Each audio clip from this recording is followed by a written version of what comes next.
안녕하세요. 7기준날입니다. 우리 주변에는 유난히 마음을 사로잡는 사람이 있습니다. 대화를 나누면 기분이 좋아지고 함께 일하면 일이 더 잘 풀리는 것 같습니다.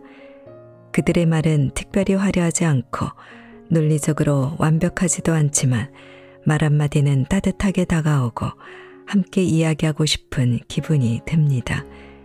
그 비밀은 바로 말투에 있습니다.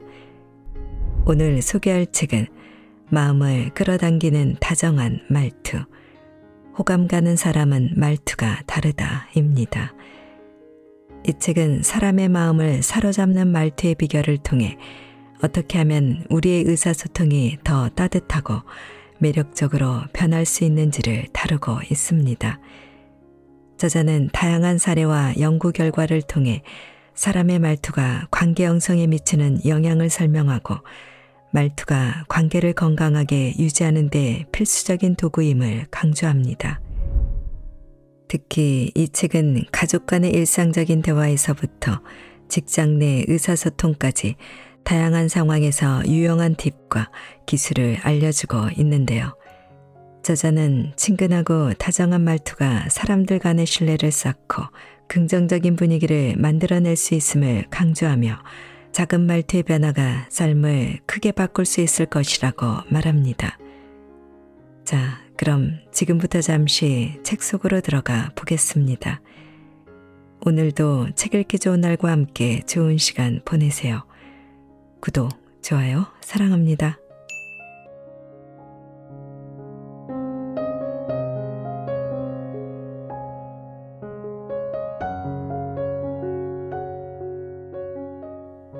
한국인의 짜증내는 말버릇 1위, 아니,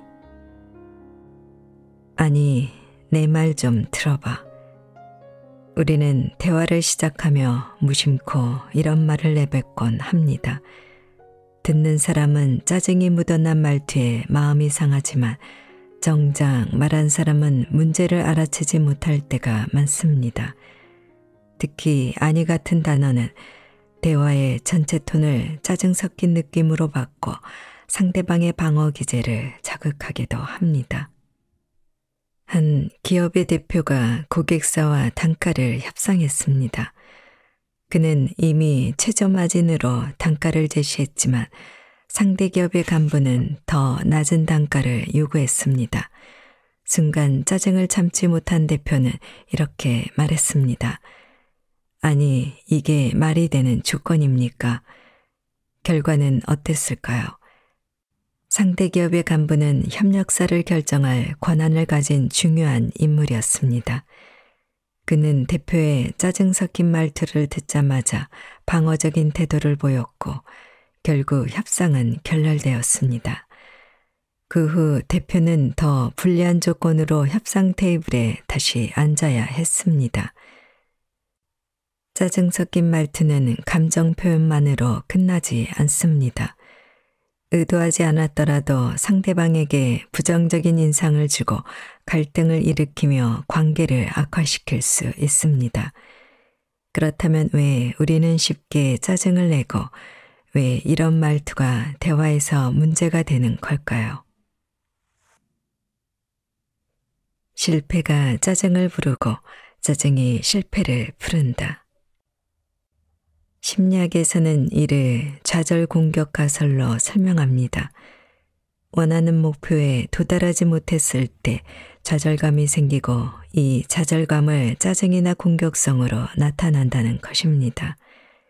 예를 들어 시험에서 낮은 점수를 받고 부모에게 내가 얼마나 노력했는지 모르겠어 라고 짜증을 내거나 교통체증으로 약속에 늦은 상황에서 이럴까봐 내가 대중교통 타자고 했잖아 라고 쏘아붙이는 경우입니다. 우리 안의 좌절감은 무의식적으로 타인에게 표출되어 관계를 해치곤 합니다. 심리학자 데니얼 카너먼은 짜증 섞인 반응을 두 가지 사고 체계로 설명했습니다. 시스템 1은 빠르고 직관적인 사고로 즉각적인 감정적 반응을 주도합니다. 반면 시스템 2는 이성적이고 신중하게 사고하며 상황을 객관적으로 판단합니다. 짜증 섞인 말투는 대부분 시스템 일에서 비롯되지만 우리는 시스템 일을 활용해 감정을 조절하고 더 협력적인 대화를 이어갈 수 있습니다. 짜증 섞인 말투는 좌절감을 해소할 때는 잠깐 도움이 될지 몰라도 관계에는 도움이 되지 않습니다. 반대로 긍정적인 말투는 상대방의 방어를 낮추고 대화를 협력적인 방향으로 바꿉니다. 앞서 협상 테이블의 사례로 돌아가 보겠습니다. 대표가 짜증을 억누르고 이렇게 말했다면 어땠을까요? 제가 말씀드린 조건이 어려운 점이 있다면 함께 조율할 방법을 찾아보겠습니다. 어떤 부분에서 조정이 필요할지 말씀해 주시겠어요? 이런 표현은 방어적인 태도를 넘어 협력을 강조합니다. 상대방 역시 마음을 열고 서로의 입장을 조율하며 생산적인 결과를 만들어냈을 가능성이 높습니다. 순간 느낀 짜증을 누르고 마음을 긍정적으로 바꾸는 작은 변화만으로도 대화의 분위기는 완전히 달라집니다. 우리 모두 짜증 섞인 말투가 관계에 미치는 부정적인 영향을 알고 있습니다. 그러나 말투를 긍정적으로 전환하기 위해서는 연습이 필요합니다. 순간 솟아오르는 감정을 이성적으로 다스리며 상대방의 입장을 먼저 생각하는 습관을 들이는 것이 중요합니다. 의식적으로 대화를 긍정적인 방향으로 이끌도록 노력해 보세요. 작은 말투의 변화는 관계와 인생의 중요한 순간들에도 큰 차이를 만들어냅니다. 내가 지금 이렇게 말하면 상대방이 어떻게 느낄까? 스스로에게 질문을 던져 보세요.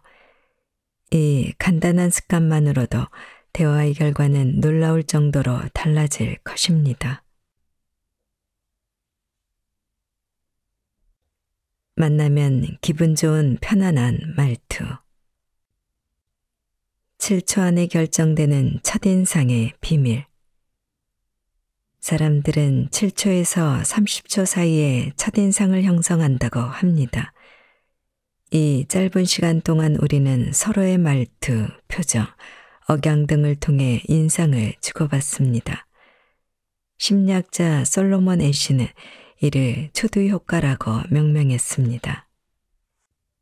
그는 처음의 인상이 이후의 판단에 지속적으로 영향을 미친다고 설명합니다. 그는 1946년에 진행한 성격 인상 형성에 관한 실험에서 초기에 제공된 정보가 사람들의 이유 판단에 큰 영향을 미친다는 것을 발견했습니다. 그는 참가자들에게 2가지 성격 설명을 제시했습니다. 지적이고 부지런하며 충동적이고 완고하다. 완고하고 충동적이며 부지런하고 지적이다. 두 설명은 내용이 동일하지만 나열된 순서가 달랐습니다. 결과적으로 앞에 나오는 단어, 즉 초기에 제시된 정보가 사람들의 인상 형성에 더 큰 영향을 줬다는 것이 밝혀졌습니다. 사람들은 첫인상을 바탕으로 상대방을 평가하며 이후의 정보는 첫인상을 보완하거나 강화하는 데 사용된다는 것입니다. 안녕하세요. 오늘 날씨 정말 좋죠. 한마디 인사말을 들었을 뿐인데 하루 종일 기분이 좋았던 경험을 하신 적 있으신가요? 반대로 안녕하세요. 날씨가 좋네요. 라는 무미건조한 말투로 인해 대화가 어색해진 경험도 있을 겁니다.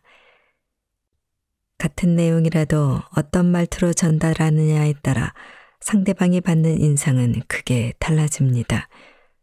첫 만남에서의 말투는 상대방에게 당신의 첫인상을 깊이 새기는 결정적인 요소입니다. 밝고 친절한 말투는 상대방에게 호감을 주고 자신감 있는 말투는 신뢰를 형성하며 유머 감각이 담긴 말투는 매력을 더합니다. 반면 자신감 없는 말투는 불안감을 유발하고 무심한 말투는 대화를 단절시키기 쉽습니다. 돈 한 푼 들이지 않아도 되는 최고의 투자, 인사. 밝고 친절한 인사는 대화의 시작을 부드럽게 만들며 상대방의 마음을 여는 데 큰 도움을 줍니다. 뉴스 앵커 김주환은 방송을 시작하며 시청자 여러분 좋은 저녁입니다. 함께해서 반갑습니다. 라는 따뜻한 말투로 청중의 신뢰를 얻습니다. 이처럼 편안하고 친근한 첫마디는 상대방에게 호감을 전달합니다. 첫인상은 앞으로의 관계 방향을 결정짓는 중요한 순간입니다. 이 짧은 시간이 가진 무게는 우리가 생각하는 것보다 훨씬 큽니다.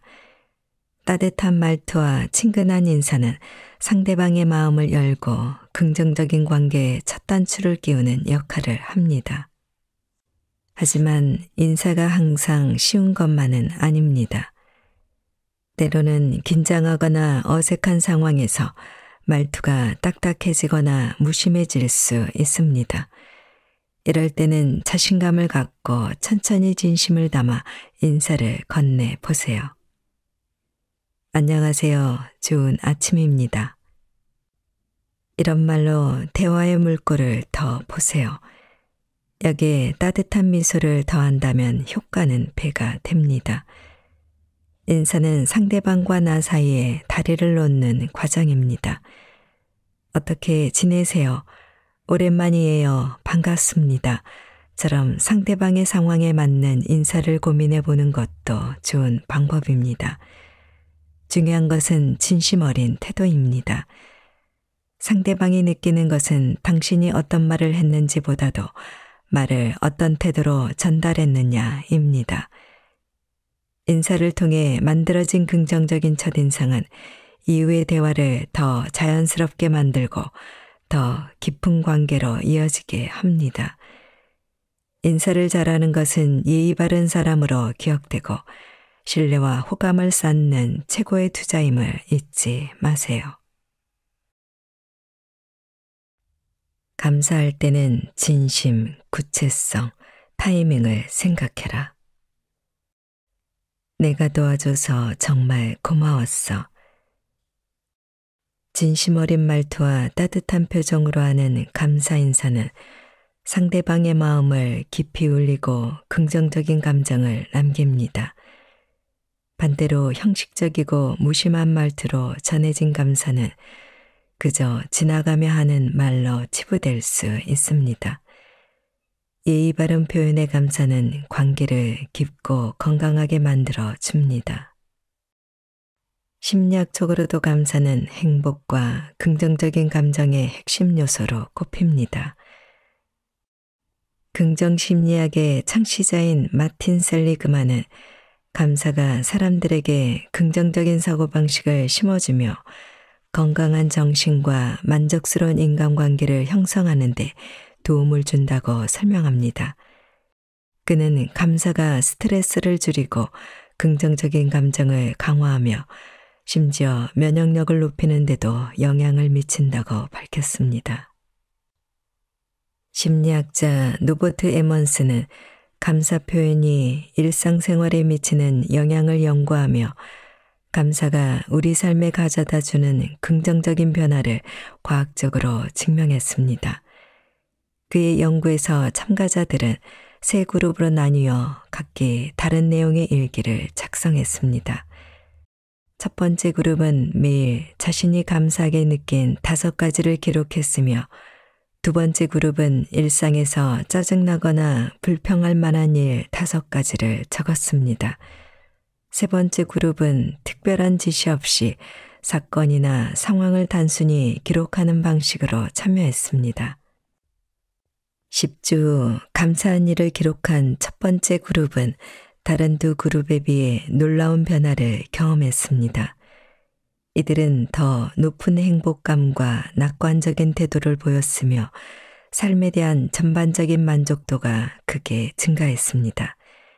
또한 신체적으로도 긍정적인 변화를 보였는데 운동 빈도가 높아지고 질병 발생률이 감소하는 경향이 나타났습니다. 관계에서도 뚜렷한 변화를 보였는데 타인에게 더 친절하게 행동하며 사회적 유대감이 강화되었다는 보고가 이어졌습니다. 에먼스의 연구는 감사의 힘이 우리의 뇌를 재구성하여 긍정적인 감정을 더 자주 느끼게 하고 그 결과로 더 나은 삶을 만들어 간다고 말합니다. 감사는 단지 인사치레가 아닙니다. 상대방의 노력과 존재를 인정하는 표현이며 이를 통해 관계를 더욱 끈끈하게 만들어주는 매개체입니다. 예를 들어 친구가 힘든 상황에서 도움을 줬다면 내가 어제 나를 도와준 덕분에 큰 부담을 덜었어. 정말 고마워.처럼 구체적인 상황을 언급해 보세요. 상대방은 자신의 노력이 인정받았다는 사실에 기쁨을 느끼고 더 깊은 유대감을 형성할 수 있습니다. 이 모든 것은 혼자 이룬 게 아니라 팀원들과 팬들의 응원이 있었기에 가능했습니다. 배구 선수 김연경은 경기 후 팀원과 팬들에게 감사의 마음을 전하는 것으로 유명합니다. 그녀의 말은 팀워크와 팬들의 지지를 소중히 여기는 태도를 보여줍니다. 이런 진심 어린 감사가 팀원들과 팬들에게 감동을 주는 것입니다. 고마움을 표현하는 3가지 방법. 감사를 제대로 표현하기 위해서는 진심, 구체성 그리고 적절한 타이밍이 중요합니다. 심리학에서는 이를 감정 표현의 3요소라고 정의합니다. 첫째, 말에는 진심이 담겨야 합니다. 의례적으로 고마워라고 말하기보다 상대방의 노력을 인정하고 감사를 느끼는 이유를 함께 전달하세요. 둘째, 구체적인 상황과 행동을 언급하면 감사의 진정성이 더욱 강화됩니다. 내가 이번 프로젝트에서 보여준 열정 덕분에 성공적으로 마칠 수 있었어처럼 구체적으로 표현하면 상대방은 자신의 기여가 뚜렷하게 인정받았음을 느낍니다. 셋째, 감사의 마음은 가능한 한 빨리 전달하는 것이 중요합니다. 일이 끝난 직후나 하루가 지나기 전에 메시지를 보내면 감사의 효과를 극대화할 수 있습니다. 심리학자 바버라 프레드릭스는 감사와 같은 긍정적인 감정이 우리의 뇌를 더욱 유연하고 창의적으로 만들어준다고 밝혔습니다. 감사의 표현은 도파민과 옥시토신 같은 긍정적 호르몬의 분비를 촉진해 스트레스를 줄이고 인간관계를 더욱 건강하게 만드는 역할을 합니다. 하루를 마치기 전에 오늘 감사한 일이 무엇이었는지 떠올리고 가까운 사람들에게 먼저 감사의 마음을 전해 보세요. 감사는 표현될 때 더욱 빛을 발합니다. 사소한 말 한마디가 당신의 관계와 삶에 큰 변화를 가져올 것입니다. 리액션만 잘해도 대화의 절반은 성공이다. 당신은 팀원들에게 끊임없이 리액션을 보여주며 그들의 노력을 인정하고 큰 동기를 부여했습니다. 그게 팀이 위기 상황에서도 최선을 다할 수 있었던 이유죠. 영화 머니볼에서 팀을 성공으로 이끈 빌리비는 이런 칭찬을 들었습니다. 그는 데이터 분석으로 팀을 재정비했습니다. 하지만 그보다 중요한 것은 팀원들의 작은 성과에도 큰 리액션을 보여주며 사기를 북돋았다는 점입니다. 그의 리액션은 단순한 칭찬이나 추임새가 아니라 팀원들에게 자신감과 동기를 불어넣는 힘이었습니다. 정말 대단한 경기였어. 너만의 플레이로 팀을 살린 거야. 이 한마디는 젊은 선수들에게 자신감을 심어줬습니다. 그의 진심 어린 리액션은 선수들이 스스로를 믿고 최선을 다할 수 있게 만든 원동력이었습니다. 단순히 기술적 조언이나 데이터 분석으로 팀을 이끈 것이 아니라 그들의 노력과 성장을 인정하는 리액션을 통해 팀의 성공을 이끌어냈습니다. 리액션은 대화를 생동감 있게 만들 뿐만 아니라 상대방의 작은 시도나 노력을 크게 인정하는 역할도 합니다. 진심 어린 리액션은 상대방이 더 적극적으로 의견을 말하고 싶게 합니다. 또 자신감도 주죠. 특히 팀이나 조직에서 분위기를 밝게 만드는 것을 넘어 협력과 신뢰 문화를 구축하는 데 기여합니다. 리액션으로 상대방의 하루를 빛나게 만들어 보세요. 정말 잘했어. 내가 아니었으면 이번 일은 어려웠을 거야. 진심 어린 한마디는 상대방에게 깊은 인상을 남깁니다. 앵무새처럼 보이지 않는 리액션 방법 4가지. 심리학에서 리액션은 적극적 경청과 밀접한 관련이 있습니다. 적극적 경청은 상대방의 이야기에 관심을 기울이고 적절한 반응을 보이는 것을 의미합니다. 연구에 따르면 긍정적인 리액션을 받는 사람은 자신이 인정받고 있다고 느끼며 상대와의 관계에서 더 큰 만족감을 느낍니다. 예를 들어 친구가 새로운 취미를 시작했다고 말할 때 그거 재미있겠는데 어떻게 시작하게 됐어? 라고 리액션을 하면 상대방은 자신이 주목받고 있다는 느낌을 받습니다. 반대로 무심하게 아 그래 라고 반응하면 대화는 금방 식어버릴 것입니다. 리액션은 우리의 뇌에서도 긍정적인 효과를 가져옵니다. 상대방의 진심 어린 반응은 도파민 분비를 촉진해 대화 자체를 즐겁고 의미 있는 경험으로 느끼게 만듭니다. 가벼운 대화에서 효과적으로 리액션하는 방법은 어떤 것들이 있을까요? 첫째, 감정에 공감하기. 그랬어, 정말 힘들었겠다처럼 상대방의 감정에 공감하며 리액션하면 대화는 깊어집니다. 둘째, 추임새 활용하기. 와, 대박이다. 정말? 같은 간단한 리액션은 상대방의 말을 이어가게 하는데 효과적입니다. 셋째, 추가로 질문하기. 이런 아이디어를 생각해냈다니 정말 대단해. 구체적으로 어떻게 계획한 거야?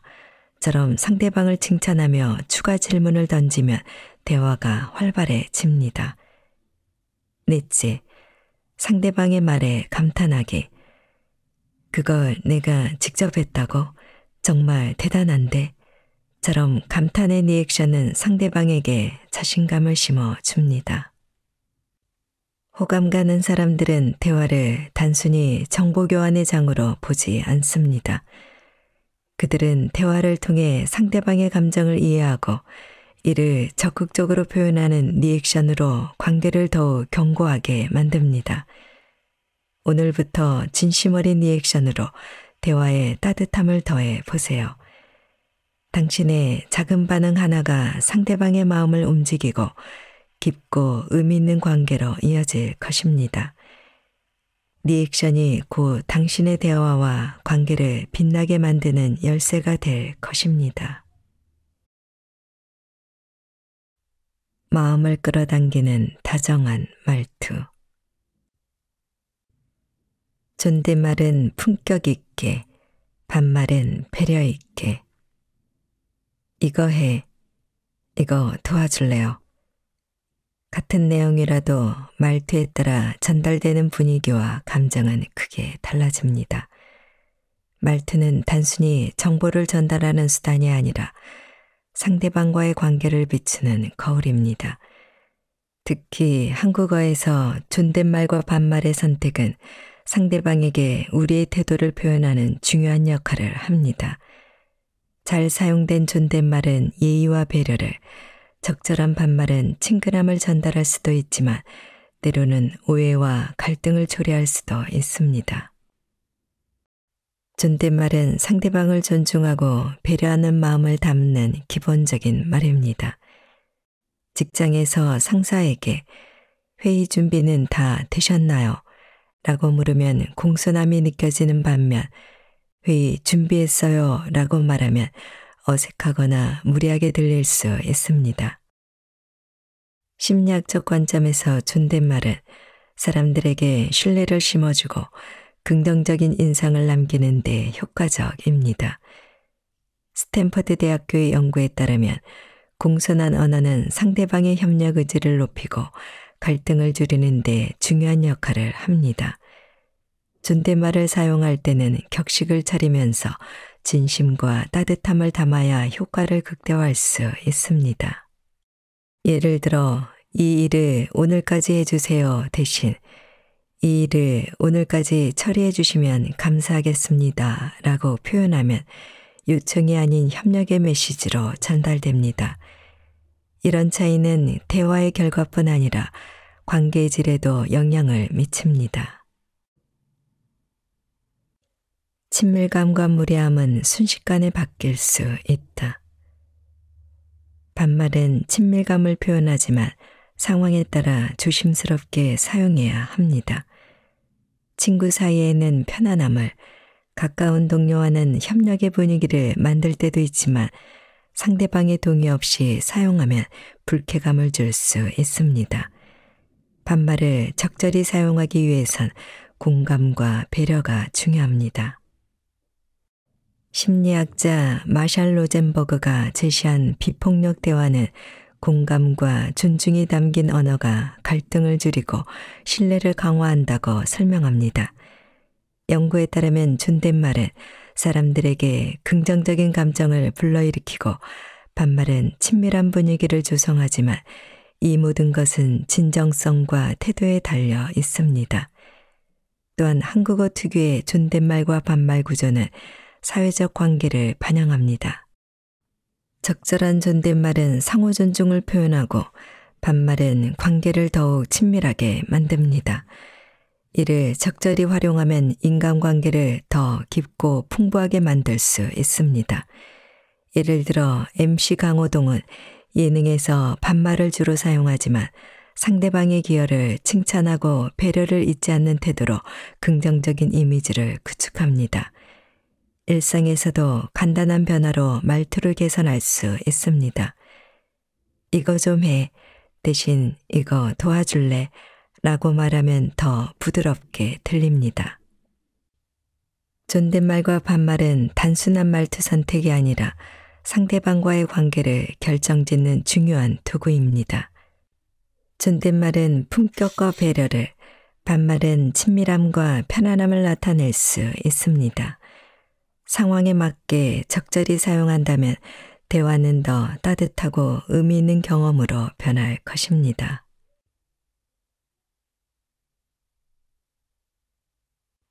상대방이 인정받았다고 느끼도록 말하라.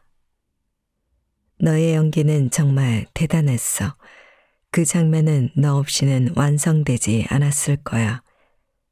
배우 브래드 피트는 자신이 출연한 영화의 성공 비결을 묻는 인터뷰에서 모든 것은 팀워크의 결과다 라고 말하며 촬영 현장에서 함께한 동료 배우들과 스태프들의 기여를 진심으로 인정했습니다. 그는 후배 배우들에게도 칭찬을 아끼지 않은 것으로 유명합니다. 그의 이러한 태도는 동료 배우들에게 신뢰와 존경을 심어주는 중요한 요소였습니다. 우리 팀에 각 구성원이 없었다면 이 역사적인 투어는 불가능했을 것입니다. 세계적인 팝스타 비욘세는 그녀의 르네상스 월드 투어를 마무리하며 투어에 함께한 모든 스태프와 댄서에게 선물과 함께 진심 어린 감사를 표현했습니다. 그는 단순한 배우가 아니라 내 예술적 동반자입니다. 영화 감독 마틴 스콜세지는 오랫동안 함께 작업한 배우 로버트 드니로를 공개 인터뷰에서 극찬했습니다. 두 사람은 서로를 깊이 신뢰하고 존중하고 인정하며 수십 년간 택시 드라이버, 좋은 친구들 등 여러 영화를 함께 만들었습니다. 사람들이 인정받고 싶어하는 욕구는 사회적 비교 이론으로도 설명할 수 있습니다. 심리학자 네온 페스팅거는 사람들이 자신의 능력과 가치를 평가하기 위해 타인과 비교하려는 경향이 있다고 주장했습니다. 이 과정에서 긍정적인 피드백이나 인정은 개인의 자아 개념을 강화하며 자신에 대한 긍정적인 평가를 형성하는 데 중요한 역할을 합니다. 팀 프로젝트에서 내 역할이 정말 컸어. 너 없었으면 이 결과를 낼 수 없었을 거야 라는 말을 해준다면 상대방은 어떻게 생각할까요? 개인적인 만족을 넘어 자신의 위치를 긍정적으로 재확인하는 경험이 될 것입니다. 인정은 자신의 사회적으로 중요한 존재라는 느낌을 주며 더 큰 성취를 위한 동기를 불러 일으킵니다. 상대방의 역할과 가치를 구체적으로 인정하는 것은 사람들의 동기와 자신감을 얼마나 크게 자극하는지 보여줍니다. 하지만 의외로 많은 사람이 남의 성과를 인정하는 데 인색합니다. 내가 먼저 인정하면 약점을 보이는 것 같아. 혹은 괜히 자만하지 않을까 같은 생각이 이러한 태도를 부추기곤 합니다. 이런 생각은 개인적인 두려움이나 자존심에서 생기는 것일 수 있습니다. 한 가지 확실한 것은 이런 태도는 관계의 벽을 만들어 유대가 쌓이지 못하게 한다는 것입니다. 반면 남을 인정하는 말은 상대방에게 당신은 중요한 사람입니다 라는 메시지를 전달하며 관계의 신뢰를 강화합니다. 인정받는 사람은 자신의 가치를 확인하고 더 큰 동기를 얻습니다.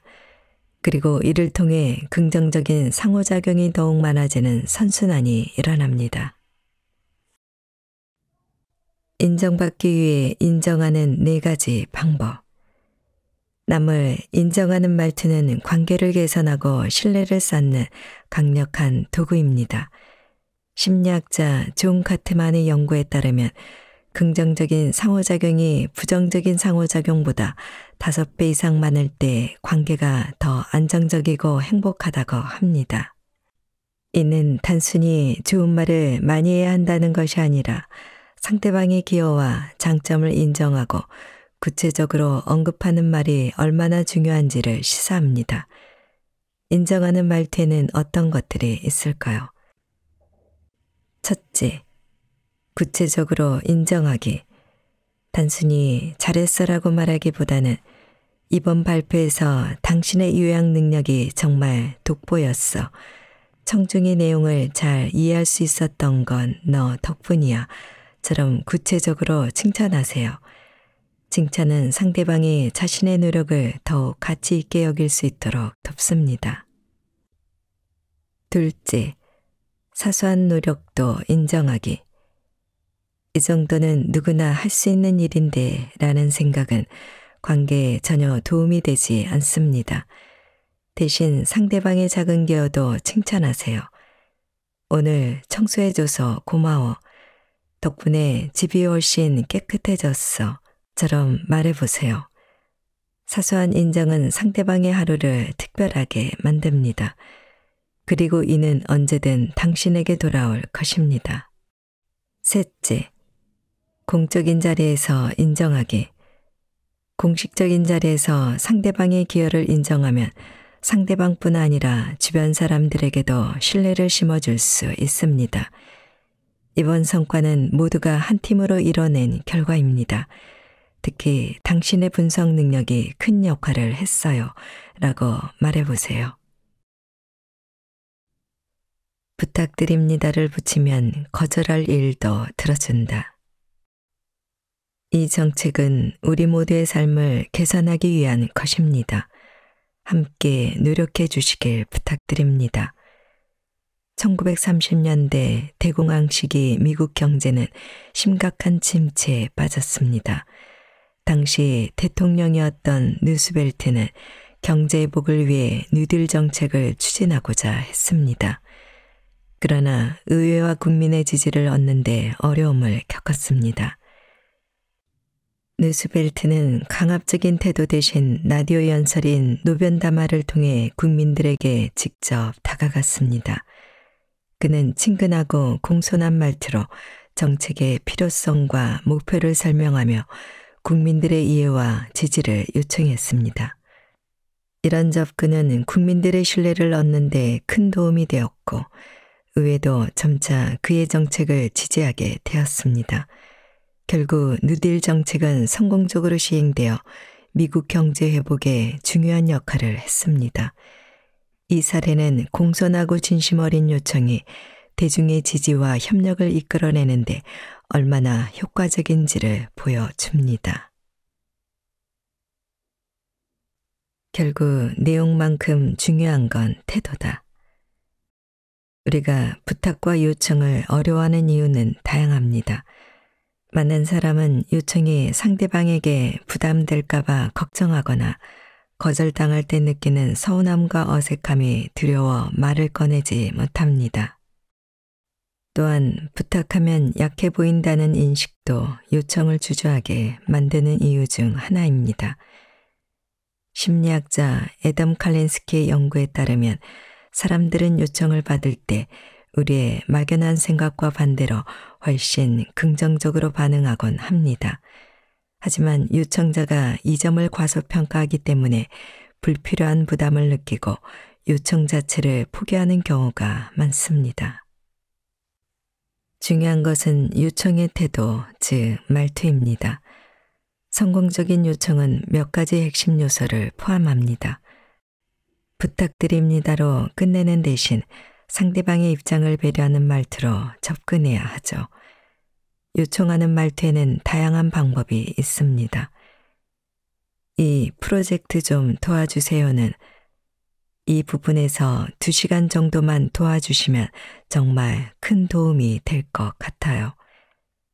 첫째, 구체적이고 명확하게 말하세요. 구체적인 요청은 상대방이 해야 할 일을 명확히 이해하게 해주며 부담감을 줄여줍니다. 이것 좀 부탁드릴게요는 당신의 경험이 이 문제를 해결하는 데 큰 도움이 될 것 같아요. 둘째, 상대방의 장점을 인정하며 시작하세요. 상대방의 가치를 인정하며 대화를 시작하면 요청을 더 긍정적으로 받아들일 가능성이 높아집니다. 당신이 이번 작업에 꼭 필요해요는 이걸 함께 해내면 좋은 결과를 만들 수 있을 것 같아요. 셋째, 상호 이익을 강조하세요. 요청이 상호 협력으로 보이게 하는 것이 효과적입니다. 모든 요청의 끝에는 고맙습니다, 감사합니다가 덧붙는 것이 좋습니다. 요청이 거절되었을 때도 마찬가지입니다. 이는 상대방에게 당신의 진심을 느끼게 하고 요청을 받아들일 동기를 높이는 중요한 요소입니다. 효과적인 요청을 위해서는 먼저 스스로의 요구를 명확히 이해하는 것이 중요합니다. 막연한 부탁보다는 구체적이고 명확한 요청이 상대방의 부담을 줄입니다. 또한 요청을 받는 상대방의 입장에서 접근하는 말투를 사용하는 것도 기본이 되어야 합니다.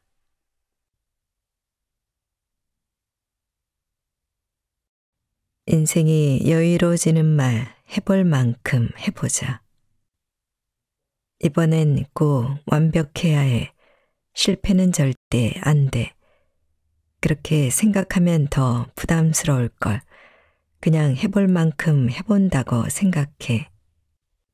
우리는 종종 스스로에게 너무 높은 기대를 걸며 마음의 여유를 잃어버리곤 합니다. 하지만 현실적인 기대치를 설정하고 스스로에게 격려를 보내는 말투는 부담을 줄이고 더 나은 결과를 이끌어낼 수 있습니다. 기대치를 조절하는 것은 단순히 마음을 편안하게 하는 것이 아니라 스스로를 존중하고 지속 가능한 성장을 위한 밑바탕을 만드는 과정입니다. 결과보다는 과정에 집중하는 태도도 기대치를 조절하는 데 중요한 역할을 합니다. 이번에도 실패하면 어떡하지? 라는 생각은 불안을 키우지만 이 경험에서 배우고 성장하는 게 더 중요해라고 말하면 실패에 대한 두려움이 줄어듭니다. 과정에 집중하면 목표로 가는 여정이 조금 더 가벼워집니다. 부담을 덜어내고 용기를 북돋는 말. 중요한 프레젠테이션을 앞두고 모두가 완벽하다고 생각해야 해 라고 스스로를 몰아붙이면 두뇌는 과도한 긴장을 느끼며 성과가 떨어질 수 있습니다. 대신 나는 내가 준비한 만큼 충분히 잘할 수 있어 라고 말하면 두뇌는 긴장을 완화하고 상황을 더 객관적으로 처리할 수 있습니다. 이런 방식은 기대치를 낮추는 것이 아니라 인지 부하를 줄여 더 나은 성과를 내기 위한 전략입니다. 그렇다면 어떻게 하면 기대와 현실의 균형을 맞출 수 있을까요? 이건 무조건 성공해야 해는 내가 지금 할 수 있는 최선을 다하면 충분해. 완벽 대신 최선을 강조하세요. 현실적인 목표를 세우는 것은 성취 가능한 기준을 설정하는 첫걸음입니다. 실패하면 어떡하지는 이번 경험에서 내가 배울 수 있는 건 뭘까? 결과보다 과정에 집중하세요. 과정을 중시하면 실패에 대한 두려움을 줄이고 도전을 즐길 수 있습니다. 오늘부터 모두를 만족시켜야 해 대신 내가 할 수 있는 최선을 다하자라는 말을 연습해 보세요.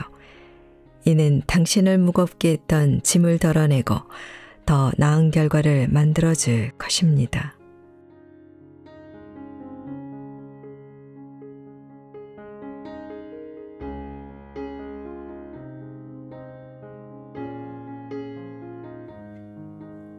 책 읽기 좋은 날 오늘은 여기까지입니다. 안전하고 포근한 시간 되세요. 사랑합니다.